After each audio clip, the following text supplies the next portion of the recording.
আল্লামা যখন ইন্তেকাল করলেন, আমি তখন মালয়েশিয়া থেকে যুক্তরাষ্ট্রে একটা কনফারেন্সে যোগ দিতে যাচ্ছি, কাতার এয়ারলাইন্সে। মালয়েশিয়া থেকে দোহাতে নামলাম। দোহায় যখন আমার ট্রানজিট, তখন শুনতে পেলাম যে আল্লামা বিদায় নিয়েছেন। সোশ্যাল মিডিয়ায় শুনে বিশ্বাস করতে পারলাম না। মুহূর্তের মধ্যেই মাসুদ সাইদি ভাইকে মেসেজ করলাম, উনি কোনো উত্তর দিতে পারলেন না। মাসুদ ভাইয়ের সাথে যখন কোলাকুলি করি, আমাদের শামীম ভাইয়ের সাথে যখন কোলাকুলি করি, মনে হচ্ছে আল্লামা সাইদির ঘ্রাণ পাই। শরীরটা লিটারালি কাঁপছিল, নিজেকে মানাতে পারছিলাম না, বিশ্বাস করতে পারছিলাম না যে আসলে আল্লামা বিদায় নিয়েছেন। ইন দ্য মিন টাইম আমার সেকেন্ড ফ্লাইট দোহা টু নিউ ইয়র্ক, 12 ঘন্টার ফ্লাইটে উঠলাম। ইন্টারনেট থেকে বিচ্ছিন্ন হলাম। নামার পরে শুনলাম আল্লাহু আকবার, যেখানে ওনাকে কবরস্থ করার কথা ছিল সেখানেও কবর দিতে দেয়া হয় নাই। ছবিগুলো দেখতে লাগলাম, হাসিমাখা মুখ, হাসিমাখা নিথর দেহটা, মরণে হাসিবে তুমি কাঁদিবে ভুবন। From east to west, from north to south, the entire globe, গোটা বিশ্ব ওনার জন্য কেঁদেছে, গোটা বিশ্ব কেঁদেছে। কাবার গিলাফ ধরে ধরে মানুষ চিৎকার করেছে। সম্মানিত সুধী, হযরতুল আল্লাম শহীদ মরহুম আল্লামা দেলওয়ার হোসেন সাঈদী রাহিমাহুল্লাহ, ওনার স্মৃতি বিজড়িত আজকের এই ঐতিহাসিক প্যারেড ময়দানের তাফসিরুল কোরআনের প্রোগ্রামে সব আছে। স্টেজ আছে, শ্রোতা আছে, প্যান্ডেল আছে, মিডিয়া কাভারেজ আছে, কিন্তু আমাদের কলিজার টুকটাটা আমাদের মাঝে নাই। আজকের এই প্রোগ্রামে আলোচক হয়ে এই চেয়ারে আমি না বসে, ওই শ্রোতাদের কাতারে বসে যদি আমাদের আল্লামার নুরানি চেহারার দিকে তাকিয়ে ওয়াজ শুনতে পারতাম, আমাদের হৃদয়টা ঠান্ডা হয়ে যেত, আমাদের তৃষ্ণার্ত হৃদয় শান্ত হতো। সব আজকে আছে, কি যেন নাই, ঠিক কিনা বলেন? আল্লাহ তাআলা প্রতি 100 বছরে একজন মুজাদ্দিদ পাঠায়, প্রতি 100 বছরে একজন মুজাদ্দিদ, যিনি সমাজকে সংস্কার করেন। আল্লামা দেলওয়ার হোসেন সাঈদী রাহিমাহুল্লাহ ছিলেন তেমন একজন মুজাদ্দিদ। চিৎকার করে বলেন ঠিক কিনা? উনি শিরক বিদআতের আস্তানাকে তছনছ করে দিয়েছেন, তাওহীদের বাণীকে সমুন্নত করেছেন, গণমানুষের কাছে তাফসিরুল কোরআনকে জনপ্রিয় করেছেন। আজীবন আজীবন তিনি ইসলামকে বিজয়ী শক্তি হিসেবে দেখার স্বপ্ন দেখতেন। এত প্রাঞ্জল ভাষা, এত চমৎকার আধুনিক প্রেজেন্টেশন, গণমানুষের কাছে কোরআনের তাফসিরকে এভাবে জনপ্রিয় করে তোলার মতো ব্যক্তিত্ব আল্লামা সাইদি ছাড়া দ্বিতীয় কেউ এই বাংলার ভূখণ্ডে নাই। এই যে তাফসিরুল কোরআন, এই যে টার্মিনোলজি, এই টার্মটাই উনি আসলে জনপ্রিয় করেছেন। আমরা আগে জানতাম না যে এভাবে তাফসির করা যায়, এভাবে scientific indications of the Holi কোরআনকে মানুষের কাছে পেশ করা যায়, এভাবে এত জীবন ঘনিষ্ঠ করে, এত ইন্টারেক্টিভ করে কোরআনের কথাগুলো মানুষের কাছে উপস্থাপন করা যায়। উনি অন্যায়ের বিরুদ্ধে সবসময় সোচ্চার ছিলেন, প্রতিবাদী কণ্ঠস্বর ছিলেন। ওনার আলোচনা শুনলে দেহের রক্ত টকবক করে ফুটতে থাকতো। আল্লাহু আকবার, আল্লাহু আকবার, আল্লাহু আকবার। He was a strong mouthpiece of Islamic revivalism. Islamic জাগরণের স্ট্রং মাউথপিস ছিলেন আল্লামা সাঈদী রাহিমাহুল্লাহ।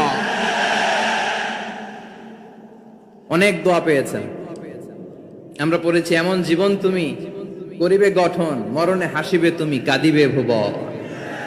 গোটা বিশ্বকে তিনি কাঁদিয়েছেন। আল্লামা যখন ইন্তেকাল করলেন, আমি তখন মালয়েশিয়া থেকে যুক্তরাষ্ট্রে একটা কনফারেন্সে যোগ দিতে যাচ্ছি, কাতার এয়ারলাইন্সে। মালয়েশিয়া থেকে দোহাতে নামলাম। দোহায় যখন আমার ট্রানজিট, তখন শুনতে পেলাম যে আল্লামা বিদায় নিয়েছেন। সোশ্যাল মিডিয়ায় শুনে বিশ্বাস করতে পারলাম না। মুহূর্তের মধ্যেই মাসুদ সাইদি ভাইকে মেসেজ করলাম, উনি কোনো উত্তর দিতে পারলেন না। মাসুদ ভাইয়ের সাথে যখন কোলাকুলি করি, আমাদের শামীম ভাইয়ের সাথে যখন কোলাকুলি করি, মনে হচ্ছে আল্লামা সাইদির ঘ্রাণ পাই। শরীরটা লিটারালি কাঁপছিল, নিজেকে মানাতে পারছিলাম না, বিশ্বাস করতে পারছিলাম না যে আসলে আল্লামা বিদায় নিয়েছেন। ইন দ্য মিন টাইম আমার সেকেন্ড ফ্লাইট দোহা টু নিউ ইয়র্ক, 12 ঘন্টার ফ্লাইটে উঠলাম। ইন্টারনেট থেকে বিচ্ছিন্ন হলাম। নামার পরে শুনলাম আল্লাহু আকবার, যেখানে ওনাকে কবরস্থ করার কথা ছিল সেখানেও কবর দিতে দেয়া হয় নাই। ছবিগুলো দেখতে লাগলাম। হাসি মাখা মুখ, হাসি মাখা নিথর দেহটা, মরণে হাসিবে তুমি কাঁদিবে ভুবন। From east to west, from north to south, the entire globe, গোটা বিশ্ব ওনার জন্য কেঁদেছে। গোটা বিশ্ব কেঁদেছে, কাবার গিলাফ ধরে ধরে মানুষ চিৎকার করেছে। এর চেয়ে শ্রেষ্ঠ মৃত্যুকার হতে পারে? আমাদের আল্লামার আর কি পাওয়ার ছিল বলেন? আর কি পাওয়ার ছিল? কুল্লু নাফসিন যায়িকাতুল মাউত, যারাই দুনিয়াতে আসবে তারা ইন্তেকাল করবে, এটা আমরা মেনে নেই, এটা আমরা জানি। কিন্তু অবাক করা বিষয় হচ্ছে আমরা আজও জানি না আমাদের আল্লামার মৃত্যু কি স্বাভাবিক হয়েছে নাকি এটা পরিকল্পিত মেডিকেল কিলিং ছিল। এটা যে পরিকল্পিত মেডিকেল কিলিং ছিল এটা ধারণা করার পেছনে অনেক কারণ আছে। তিনি আধিপত্যবাদের বিরুদ্ধে সোচ্চার ছিলেন, ফ্যাসিবাদের বিরুদ্ধে সোচ্চার ছিলেন, রাজনৈতিক প্রতিহিংসার শিকার ছিলেন। এজন্য এটা মেডিকেল কিলিং হতে পারে এ ধারণা আমরা করতেই পারি। আওয়াজ করে বলেন ঠিক কিনা? যে সময়টা আমরা কাটাচ্ছি এত সুন্দর সময় বাংলাদেশ আর পাবে না। আমাদের জন্মের পর থেকে এরকম চমৎকার সময় আমরা পাই নাই। এটাই আসল সময়। আমরা ইন্টারিম গভর্নমেন্টের কাছে দাবি জানাই, উচ্চতর তদন্ত কমিটি করে এটা কি হত্যাকাণ্ড ছিল নাকি স্বাভাবিক মৃত্যু ছিল, এই রিপোর্ট গণমানুষের কাছে প্রচার করে জানাতে হবে। এই দাবির সাথে কি সবাই আপনারা একমত? কারা কারা একমত হাত তুলে দেখান।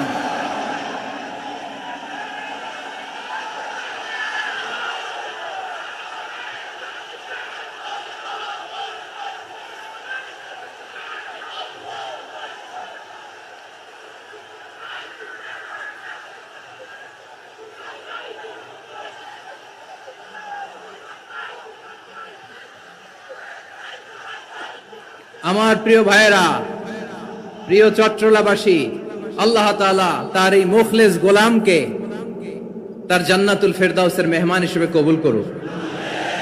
তার জীবনের সকল খেদমাগুলোকে কবুল করুক। জান্নাতুল ফেরদাউসের আলা মাকামে তাকে মেহমান হিসেবে কবুল করুক। আল্লামা শহীদ দেলোয়ার হোসেন সাঈদী রাহিমাহুল্লাহ, উনি ছাড়াও এই ঐতিহাসিক ময়দানে কথা বলেছেন আল্লামা লুৎফুর রহমান রাহিমাহুল্লাহ। চলে গিয়েছেন আমাদেরকে ছেড়ে। তিনি বলতেন, ইনশাআল্লাহ মিজান আবার আসবে। হুজুর আমি তো আসলাম, আপনি তো আমাদেরকে ছেড়ে চলে গেলেন। আল্লাহু আকবার, আল্লাহু আকবার, আল্লাহু আকবার।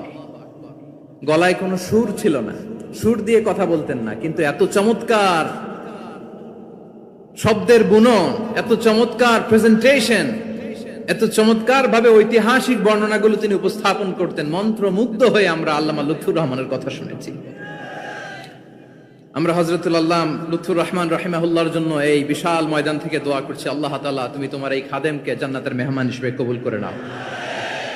আরো অনেক আল্লামারা এখানে কথা বলেছেন, বিশেষ করে বাইতুল শরফের মরহুম পীর সাহেব হুজুর থেকে শুরু করে আরো যারা যারা তারকাতুল্য ওলামায়ে কেরাম এই চট্টগ্রামের ময়দানে কথা বলেছেন, আলো ছড়িয়েছেন। আমরা এই লক্ষ লক্ষ তাওহীদি জনতাকে নিয়ে তাদের জন্য দোয়া করছি, আল্লাহ তাআলা ওনাদের জীবনের সকল ভুল ত্রুটি ক্ষমা করে দিয়ে তাদেরকে জান্নাতুল ফেরদাউসের মেহমান বানিয়ে নিক। আমরা এই ঐতিহাসিক প্যারেড ময়দানের প্রোগ্রাম থেকে স্মরণ করতে চাই 24-এর ছাত্র নাগরিক অভ্যুত্থানে আমার যে সমস্ত ছাত্র নাগরিক ভাইয়েরা দেহের তাজা রক্ত বিলি দিয়ে নতুন বাংলাদেশ আমাদেরকে উপহার দিয়েছে। বিশেষ করে আপনাদের এই চট্টগ্রামের শহীদ ফাইসাল, শহীদ ওয়াসিম সহ সকল শহীদকে আল্লাহ তাআলা কবুল করুক। আমরা সবাই পড়ি আমিন। প্রিয় ভাইয়েরা, আমি নগণ্য একজন কোরআনের ছাত্র, এত বিশাল মঞ্চে এত বড় প্ল্যাটফর্মে কথা বলা আমার জন্য সাজে না। তারপরও আমাদের মুরব্বীরা আমাদের ডানে বায়ে বসে আছেন, ওনাদের আদেশ ক্রমে, ওনাদের অনুমতি ক্রমে কিছু কথা আজকের এই ঐতিহাসিক প্রোগ্রামে আপনাদের সামনে উপস্থাপন করার চেষ্টা করব। ওমা তাওফীকি ইল্লা বিল্লাহ। প্রিয় ভাইয়েরা, 5 দিন ব্যাপী এই তাফসীরুল কোরআনের প্রোগ্রামে অনেক ওলামা হযরত কথা বলেছেন। যারা কোরআন সুন্নাহ থেকে আমাদেরকে কোরআনের কথাগুলো শোনালেন, আমরা যেন সেগুলো আমল করতে পারি, আল্লাহ আমাদেরকে তৌফিক দান করুন। শুরুতে আমাদের নিয়তটাকে খালেস করে নেওয়া দরকার। এই যে গ্যাদারিং, এই যে হিউজ শোডাউন, এগুলো যদি আমাদের নিজেদেরকে পরিবর্তন না করে তাহলে এতে কোনো লাভ নাই। জোরে বলেন ঠিক কিনা? এই প্রোগ্রাম যদি আমাদের জীবনকে পরিবর্তন করে, আমাদের চিন্তার ডিএনএ কে চেঞ্জ করে দেয়, তাহলেই চট্টগ্রামের প্যারেড ময়দান সার্থক। আসুন আমরা চিন্তাকে খালেস করে নেই। আমরা সবাই নিয়ত করি যে যতটুকু কথা আমরা কোরআনের আলোকে শুনবো, আমলের নিয়তে শুনবো।